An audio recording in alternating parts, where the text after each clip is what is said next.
Voilà, c'est-à-dire que quand il parlait là-bas, il a tenu compte même de l'adoption.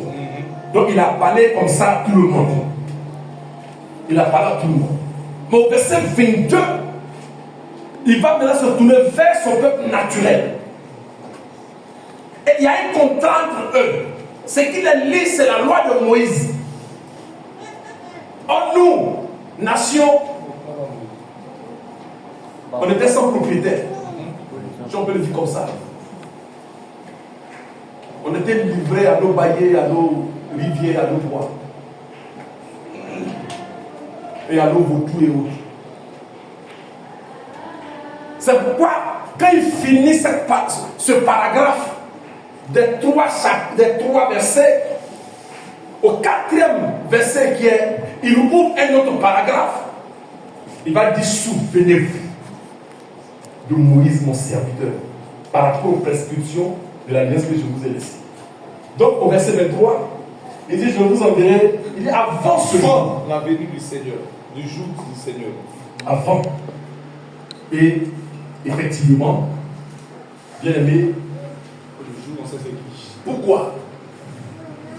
Pourquoi, parmi tant de prophètes, il n'a pas envoyé Moïse, non, Élie qui descend, ni Élisée?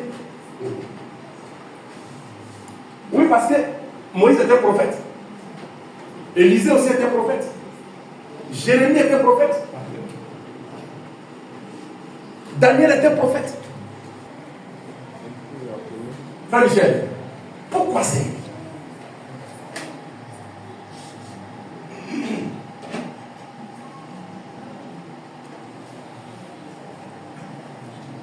Alléluia. Amen.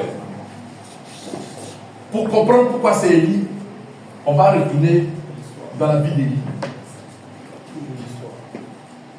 Parce que c'est ça, il faut, pour bien cerner ton présent et ton futur, il faut connaître ton passé. On va se référer à Élie. Qu'est-ce qu'Élie a fait? Parce que le peuple israélite, comme je viens de le dire même tout à l'heure dans Exode 24, quand ils ont reçu le contenu de l'alliance, ils étaient censés observer toutes ces prescriptions et adorer l'unique Dieu, le véritable, ceux dont leurs pères leur ont parlé. Alors, à un moment donné, les Israéliens vont commencer à vaciller. Tantôt, il va adorer le veau d'or, tantôt, il va adorer Baal, tantôt, il va adorer les dieux étrangers et autres. Et donc, le prophète à ce temps-là, qui s'est indigné en voyant cette attitude, c'était le prophète Élie. Et il a posé un acte dans la vie des Israélites. Cet acte-là concerne que les Israélites. Il y a un acte dans la Bible, ça ne concerne, quand on évoque cet acte-là, ça ne concerne que les Israélites. C'est long, c'est tellement long. Et comme le temps est parti, on va te découper. Il faut. Je vais vous conter un peu l'histoire. Tu suis avec moi. Hein. Quand je compte l'histoire, tu vas voir le verset qui va avec et puis tu vas commencer par là. Quand les Israélites ont commencé à adorer Baal, le faux Dieu, avec ses prophètes, parce que un Dieu il a toujours des prophètes. On parle de sa part, parce que le prophète est celui qui parle de la part de Dieu. Alors, qu'est-ce qui va se passer? Élie étant indigné, il va convoquer tout Israël. Il va dire, bon, venez. Aujourd'hui, on va couper le coup en même temps. C'est ça. On va se confronter à celui qui a gagné le combat là, sur lui. Donc, Élie va dire au prophète de Baal, prenez un taureau. Moi, je prends un taureau. Préparez le taureau en découpant le taureau comme vous voulez. Pour présenter votre adoration à votre Dieu là. De toute façon, vous faites là, faites ça. Mais, alors, on va avoir les deux dieux. Celui qui va répondre à l'appel par le feu, c'est celui-là qui sera le Dieu véritable à qui il faut adresser toute adoration. Est-ce qu'il vaut le cantique? Élie a prié, Élie a prié, Élie a prié, le feu est descendu. Alléluia. Amen. Mais regardez le prophète Élie. Frère, tu suis avec moi. Hein? Dans la disposition il va admettre que les prophètes de Baal d'abord lancent leur adoration. Et la Bible dit que du matin jusqu'à midi, ils ont appelé Baal, Baal ne répond pas. Et ils vont crier encore plus fort, peut-être ils dorment. Ils ont commencé à crier jusqu'à... Et quand tu es conduit par Dieu, tu es conduit par Dieu. Le prophète Élie ne s'est pas levé pour faire des trucs dans le vide. Il a tenu compte des piliers. Il a tenu compte des normes. Et il a demandé, 12 pierres, c'est ça non? Il a demandé qu'on creuse des trous, qu'on y mette de l'eau et tout ça. Mais regardez l'heure à laquelle Moïse va invoquer Dieu. Et Élie plutôt va invoquer Dieu. Tu n'as pas vu le verset? Verset 26. Au verset 26. Verset 36. Oui. À l'heure habituelle du sacrifice. À l'heure habituelle du sacrifice. Le prophète Élie s'approche de Le l'autel. prophète Élie s'adresse de l'autel. Il dit, Seigneur, Seigneur, Dieu d'Abraham, alléluia, d'Isaac et d'Israël. parce que ton alliance concerne ce patriarche. Alors c'est à toi qu'il est question. Parce qu'il s'agit de tes enfants, ceux que tu as élus comme peuple. Alléluia. Amen. Au l'heure habituelle du sacrifice. Le soir. L'heure habituelle du sacrifice.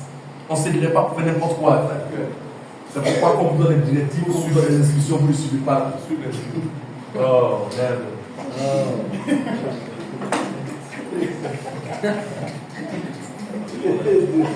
Ça va bien.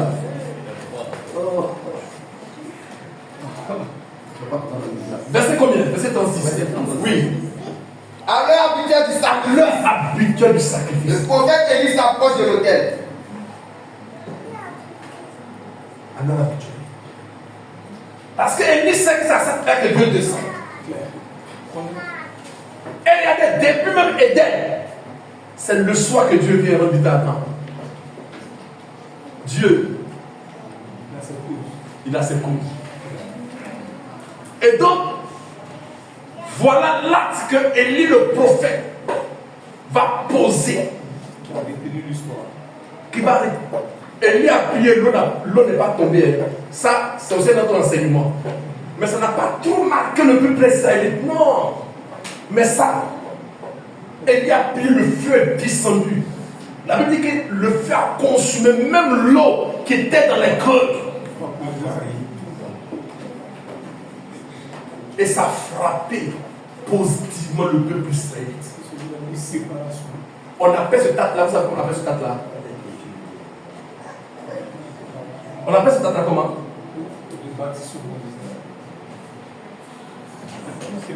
Il a dit, non, ce qu'il a dit c'est juste, mais je veux le bon même qui exécute la vie. On appelle ça le rétablissement. Alors, on rétablit ce que existait et que on a détruit, donc on vient répartir et on vient rétablir. Mais nous on a reçu quoi? Pour que Élie nous concerne. C'est la base. Élie, il va rétablir quoi dans nous? Nous on en avait quoi et puis on va rétablir. On a besoin de Moïse. Hein? On a besoin de Moïse d'abord. Ah, en tout cas, vraiment, franchement. On a besoin d'origine d'abord. Franchement. Je vais répartir. Voilà, c'est-à-dire que si on veut parler de rétablissement, donc il faut aller prendre la loi. On n'a pas la loi. Parce que c'est dans la loi qu'ils avaient comment adorer Dieu. Il les a ramenés sur ce que Moïse. Donc il les a ramenés sur la base, ce qu'on appelle le rétablissement. Et même physiquement même, quand le peuple israélien était en déportation avant 1948, ça a été prophétisé aussi par Ésaïe. Ésaïe 14, le verset 1er. Mais dans l'accomplissement d'Ésaïe 14, verset 1er, à deux portions. Il dit qu'il va les ramener sur la terre. Et les étrangers vont les rejoindre. Amen. Les étrangers, c'est nous. Amen. Pourquoi on va les rejoindre? Parce que nous, on n'avait pas de cité en Israël. On n'avait pas de part. On n'avait pas de part. Donc quand nous on vient squatter. Alors en quoi est-ce qu'on va parler de rétablissement pour les nations? Non, frère. Non, non. Non, mais on poursuit, frère. On poursuit. Et donc on a vu déjà le rappel de Élie, le 18, dans 1 Roi chapitre 18, verset 20, verset 39, que vous pouvez noter. Alors Élie était symbole de rétablissement pour le peuple israélite. Élie là, il était symbole de rétablissement. Quand le peuple s'est entendu parler d'Élie net, ils savent à quoi cela se réfère. Alléluia. Amen. Tu n'as pas l'histoire, tu ne peux pas comprendre. Voilà pourquoi le terme bon, que avant d'entrer dans le sujet, dans le chapitre, dans la méditation, il fallait, c'était important qu'on nous rappelle un peu l'histoire des hommes avec Dieu. Non, mais là, quand tu dis, bon, si quelqu'un n'a pas lu, je ne sais pas. Voilà l'histoire. Voilà pourquoi Élie ne nous concerne pas. Mais d'ailleurs, entre nous, Élie c'est qui? Non, c'est un prophète, non. Mais c'est un plus prophète que Christ lui-même. Ah, est-ce qu'il y a plus de prophète que Christ lui-même? Mais c'est un peu ça. Alors, Luc 1, 13, 14. Tu vas parler de Zacharie. Zacharie est le père de Jean-Baptiste. Et donc, quand l'ange vient voir Zacharie, il dit que non, la femme d'Élisabeth sera enceinte, elle va fonder un enfant, dans le nom de Jean. Celui-là, il aura quoi? Dans Luc 1, le verset 13. Oui, va au verset 15 rapidement. Le verset 15. Oui. Car il sera grand devant le Seigneur. Oui. Il ne boira ni vin, ni liqueur enivrante. Oui. Et il sera rempli de l'Esprit Saint dès le sein de sa mère. Oui. Il ramènera plusieurs des fils d'Israël au Seigneur, leur Dieu. Il marchera devant Dieu avec l'esprit et la puissance d'Élie. Voilà. Pour ramener les cœurs des pères vers les enfants. Sois béni, mon et frère. les rebelles à la sagesse des justes. Sois béni pour la lecture. Une chose, je vais vous demander une chose. Quand on dit il va ramener le cœur des pères vers les enfants, et puis le cœur des enfants vers les pères, c'est qui et qui? Qui sont les pères, qui sont les fils? Qui sont les pères, qui sont les fils? On suppose que les fils c'est l'apôtre, parce que c'est ce qu'on a dit autrefois. Hein? Non, il y a deux expressions. Il y a un premier, il y a le premier père. C'est qui? Et souvent, quand on dit c'est que Jean-Baptiste, on parlait des Israélites. Non, mais Israël, mais qui? Dans Israël, qui sont les pères, qui sont les fils? C'est le fils.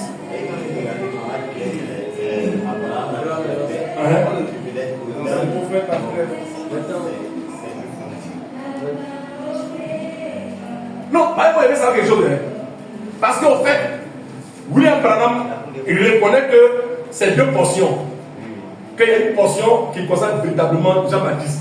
Ça, il n'en disconnaît pas. Mais pour lui, il dit la deuxième portion là, c'est lui. C'est évident. Voilà. Donc, les pères, c'est les apôtres.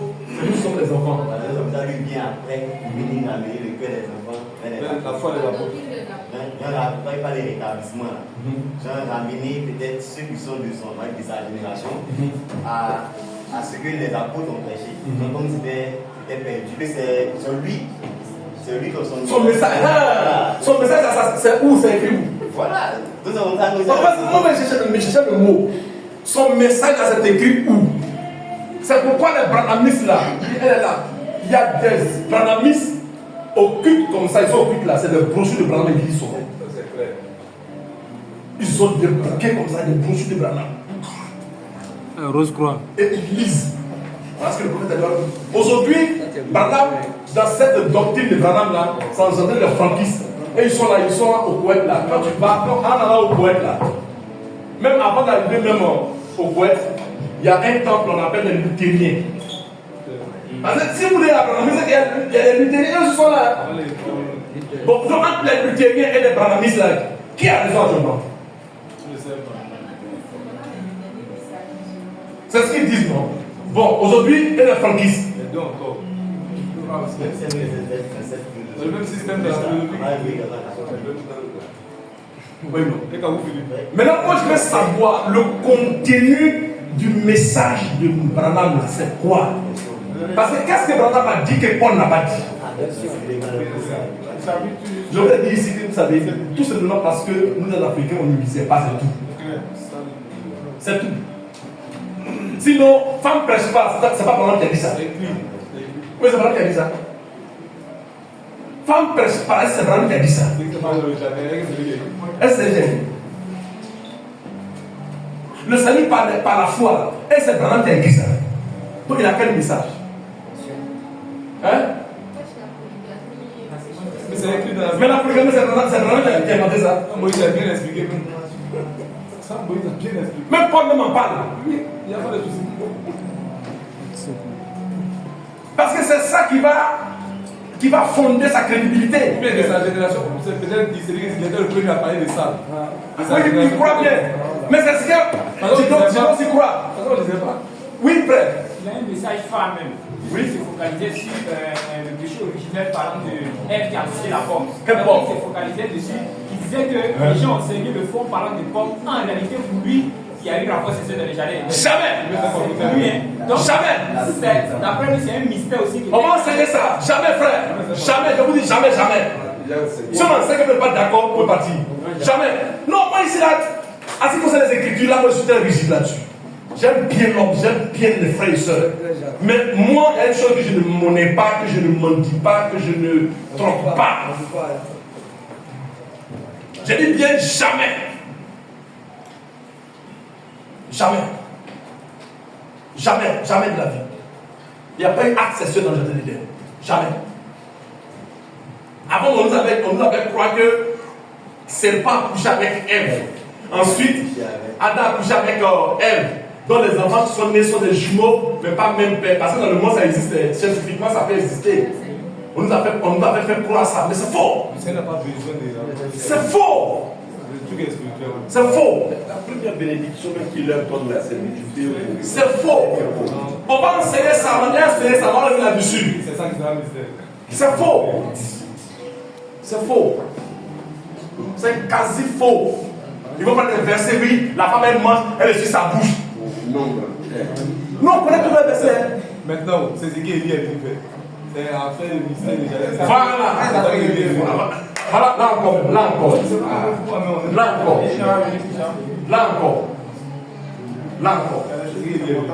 Mais en réalité, il y a beaucoup de choses. Ramener cœur des pères, ramener cœur des enfants, il y a aussi une chose. La version, lui, des paroles de vie est claire là-dessus. Ramener cœur des pères. Allez-moi en toute sincérité, je voulais chercher qui sont les pères, qui sont les fils, mais je n'ai pas vu ça. En fait, moi quand je cherchais là, ce n'est pas dans mon esprit, c'est dans les Écritures. Quand je suis en train de méditer là, que l'esprit me dit quelque chose, tant que moi je n'ai pas vu une portion biblique, je ne peux pas accorder ça dans mon esprit. Je vous le dis. Parce que je vais dire là, pour ne pas dire ridicule, il faut que j'appuie par un verset biblique. Je ne vois pas qui sont les pères. Si on vous dit que bon, les pères, aujourd'hui c'est nous qui sommes les enfants, et les pères c'est les apôtres, quel message nous amène les apôtres? Quel message? Quel message? Quel message? Mais ramener les cœurs, ça veut dire quoi? C'est une expression, ça veut dire quoi? Lis dans la version ici. C'est comme ce qu'on appelle ramener les cœurs là. Il va dire ça. C'est comme par exemple, il fera, oui, lis, il fera la paix, c'est tout. Entre les pères et les enfants. Ainsi qu'entre les enfants et les pères. Donc, tu as dit un mot, dis que c'est quel mot? Une réconciliation. Voilà. C'est comme réconcilier les gens. Alléluia. En fait, c'est très simple, mais il ne faut pas rester. Tous ces tralala, envoyer lesquels, c'est une réconciliation. Et il n'y a pas un autre ministère de la réconciliation que le ministère que Paul a prêché. Il n'y a rien d'autre qui réconcilie que le message de Christ. C'est tout. Ramener le cœur de paix. Il parle de la paix. La réconciliation. C'est lui qui est responsable. Parce que ils ont donné dos à Dieu, le Créateur, Pour s'appuyer sur la loi. pour s'appuyer sur la loi. Et même la loi, ils n'ont pas pu respecter cela. Donc pour qu'il y ait la paix entre eux et le Père Dieu, un acte doit se poser. Ce acte là-bas réconcilier tout Israël. Mais ils n'ont pas encore pu. Vous voyez un peu le problème. La réconciliation n'a pas encore été totale. C'est pas encore C'est pas encore total. Dieu a privilégié les nations. Ouais, un peu non. Donc, il ne faut pas rentrer dedans. Toi, un homme des nations, il ne faut pas t'hasarder. Il ne faut pas essayer. L'expression, vous voyez, le cœur des pères, le cœur des enfants, là, ça veut tout simplement faire la paix en Israël. Il faut faire la paix en Israël. Au plan spirituel, bien entendu. Et puisqu'ils n'ont pas la paix au plan spirituel, même jusqu'à le plan physique, ils n'ont pas la paix. Est-ce qu'ils ont la paix? Non. Ils n'ont pas la paix. Comme des Gaza. Ils n'ont pas la paix. C'est qu'ils vivent spirituellement, physiquement là. C'est depuis le spirituel qu'ils vivent ça. La guerre qui ne cesse pas en Israël là, voilà la cause. Parce qu'ils n'ont pas accepté Christ totalement. Les vrais juifs là, aujourd'hui là, ils tiennent encore leurs coutumes. Quand on dit israélite, c'est celui qui se reconnaît en Jacob en tant que père et Abraham en tant qu'ancêtre. Voilà l'israélite. L'israélite, il se reconnaît en tant que fils de Jacob et pour ancêtre Abraham et Isaac. Quand on dit hébreu, ça veut dire un peuple nomade. Quand on dit juif, il dit leur appellation juive de la Judée. Vous ne connaissez pas l'histoire des Hébreux. Alléluia. Amen. Et pour ça, pour la deuxième partie qui les réserve, on va même lire un truc d'abord. Regardez dans Matthieu chapitre 17. 6 jours après, je suis pris avec lui Pierre, Écoutez très bien. Jacques et Jean, Voilà. son frère. Voilà. Donc ils sont trois apôtres, trois disciples que Christ est monté avec eux. Pierre, Jean, Jacques. Ils sont allés sur la montagne, ce qu'on appelle la montagne de la transfiguration. Il va avoir une vision. C'est une vision, hein. Parce que je vais vous dire une chose, que Pierre physiquement n'a jamais vu Moïse. Pierre physiquement n'a jamais vu Élie. Donc physiquement ils ne les connaissent pas. Et le Seigneur, la Bible nous dit qu'à cette époque-là, à cet endroit, quand Christ s'est retiré avec ses trois disciples, vous allez voir que plus tard, c'est les trois qui sont la colonne, les considérés de l'église de Jérusalem. C'est fondamental. Donc Christ monte avec eux, il s'est retiré avec eux. Arrivé là-bas, il y a une vision, tout de suite, il y a un frère qui parlait de vision. Ou bien c'est toi qui parlais de vision vendredi, non? On va pas avoir une vision comme ça, mais effectivement. Ça veut dire que C'est l'état spirituel. voilà, ça veut dire que tu ne dors pas, mais tu peux être transporté et puis une vision peut apparaître. Tu peux vivre quelque chose. Vous comprenez bien? Donc c'est comme ça que quand Christ est retiré avec eux, alors ils étaient là et ils ont vu, les apôtres ont vu Moïse et Élie. Et Pierre m'a dit, bon attends, on va faire trois maisons, une pour toi, une pour Élie, une pour Moïse. Et il y a une lumière qui est apparue sur Christ. Et tellement ils ont eu peur, ils sont tombés même morts pratiquement. Et quand le Seigneur a fini de faire ce qu'il devait faire, spirituellement parlant, il allait les réveiller. Il dit, ne pas peur. Alors, qu'est-ce qui va se passer? Lis la suite. Mais Jésus se s'est approché, Oui. les toucha et dit, C'est ça. levez-vous, Levez-vous. n'ayez pas peur. N'aie pas peur. Il levait les yeux Oui. et ne vit pas, elle ne vit que Jésus seul. C'est ça. Comme il descendait de la montagne, Quand il descendait de la Jésus montagne, lui a donné cet ordre il va de parler à personne de cette vision, Oui, non, c'est jusqu'à ce que le Fils de l'homme soit ressuscité des morts. c'est une vision. Ce n'est que physiquement quand ce soir, moi je vous dis que si ton père est décédé, que tu vois ça, c'est un démon. Un démon. Un démon. Sinon, ce qui s'est passé là, c'est une vision. Ils ne dormaient pas, mais il y a une image qui s'est présentée à eux. Et dans leur esprit, ils ont compris que c'est Moïse et puis Élie. Sinon, eux, ils ne connaissent pas physiquement Élie et Moïse. C'est pourquoi Christ dit ne parlez pas de ça, parce que c'est une vision. Ne parlez pas de personne. Continue, frère, la suite. Les disciples lui firent cette question. Oui. Pourquoi donc les scribes disent-ils qu'Élie doit venir premièrement? Parce que les scribes, ils avaient la loi, la Torah. Donc, ils savaient que ce que l'ange a dit à Zacharie, là, l'ange a dit quelque chose à Zacharie, ils tiennent à ça. Parce que pour eux, avant, ils avaient, leur père nous ont transmis ce qui s'est passé à Horeb. Parce que ça s'est passé à Horeb. Au mont Horeb. Ce qu'Élie a fait, ça s'est passé au mont Horeb. Donc ils ont transcrit ça dans les prophètes. Parce qu'ils avaient la Torah qui était la loi et ils avaient les livres des prophètes. Donc ils consultaient les deux livres. Hein? Et le mot Carmel plutôt, voilà, le mot Carmel. Donc, ils scrutaient les deux documents, les prophètes et puis la loi. Donc, les scribes étaient les spécialistes de cette activité-là. Donc, les apôtres ayant connaissance de la fonction des scribes, ils vont poser la question au Seigneur. Qu'est-ce qu'ils vont dire? Les disciples firent cette question. Oui. Pourquoi donc les scribes disent-ils qu'Élie doit venir premièrement? C'est ça. Il répondit. Il répondit quoi? Il a dit qu'Élie doit venir. Oui. Et rétablir toutes choses. Vous comprenez? Rétablir toutes choses. Mais je vous dis qu'Élie est déjà venu. Ah! Qu'ils ne l'ont pas reconnu et qu'ils l'ont traité comme ils ont voulu. Voilà. De même, le Fils de l'homme souffrira de leur part. Écoutez très bien.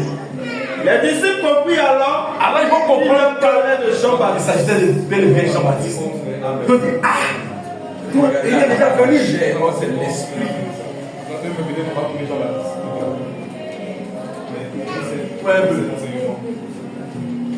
Donc, frère, quand tu lis ça, tu peux lire ça. C'est comme des gens qui. Des guetteurs. Il y a un autre mot là. Oh. Je vais lui accorder un message pour venir sonner de la trompette, pour venir interpeller le peuple sur sa façon de vivre. Dieu l'envoie dans l'église. Mais il n'y a plus de prophète des nations, ça n'existe plus. C'est fini. Il n'y a plus de prophète des nations. Le Seigneur Jésus-Christ lui-même, il est le prophète des nations par excellence. Le jour est arrivé. Le prophète maintenant c'est dans l'église. Et Dieu sonne la trompette par son canal. Dieu sonne la larme par son canal. Il est le messager de Dieu pour l'église. Mais pas pour les nations. Si on a une assemblée sur la loi, le Seigneur peut envoyer le serviteur Élie. Va leur dire de ma part que leur attitude sont ils sont dedans là. Ils n'ont qu'à se saisir. Le Seigneur donne le carburant. Il prend papa, il s'en va. Dieu m'a chargé de venir vous dire que vous vivez mal ici. Mais il a l'air de dire pas à la place de Dalois, mais à l'église il y a Dalois. Et nous on croit fermement ce ministère. Juste. Le pays dans lequel nous sommes là, par son canal, Dieu peut nous révéler ce qui va arriver demain. Et plusieurs fois, par son canal, Dieu nous a révélé. Une année, il y a eu plein de morts en allant vers le Phénicia. Le Seigneur nous avait prévenu ça, à son canal. Pour la première fois, il y a eu un tremblement de terre en Côte d'Ivoire. Le Seigneur nous a révélé ça par son canal. Donc nous croyons ce ministère. Non, seulement Facebook ne disait pas trop. On était en 2011, juste après la crise. En ce moment, on priait. Pigeon. Awasakara. Qu'est-ce que vous ne croyez pas? William Branham, c'est un voyou. Et plus que voyou. Matthieu 11, 13. Oui. Il est qu'à tous les prophètes et la loi prophétisée jusqu'à Jean. Oui. Et si vous voulez le comprendre, Oui. c'est lui qui est l'Élie qui devait venir. C'est ça. Que celui qui a les oreilles pour entendre, entende. C'est tout. Il n'y a pas deux Élie. Ce qu'il reste à faire pour le peuple, c'est Guillaume le dit. Mais ça sera un enseignement plus tard qu'on va venir là-dessus. Le reste là, parce qu'à tout moment là, il faut qu'on le pas là, ils ne sont pas dedans. Ceux qui sont en train de faire le lui, ils ne sont pas dedans. Non, c'est leur coutume. Chaque peuple a sa coutume, a sa culture. Eux, ils ont gardé la culture de leur père.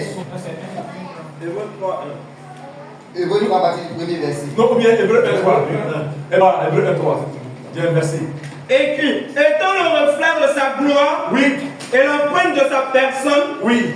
et soutenant toutes choses par sa parole puissante, Oui. après la purification des péchés. Bon, il ne faisait plus de Après avoir autrefois, après avoir autrefois, plusieurs reprises à et de plusieurs manières, et de plusieurs manières, parlé à nos pères par les prophètes, parler à nos pères par les prophètes, Dieu, dans ces derniers temps, nous a parlé par le Fils. qui nous sont les nôtres, dans ces derniers temps qui nous sont les nôtres, il nous a parlé par le Fils, parce qu'il est l'Élie par excellence. Il n'y a pas plus Élie que Jésus-Christ là. Il n'y a pas plus Élie que Jésus-Christ là. Et c'est son message qui nous réconcilie.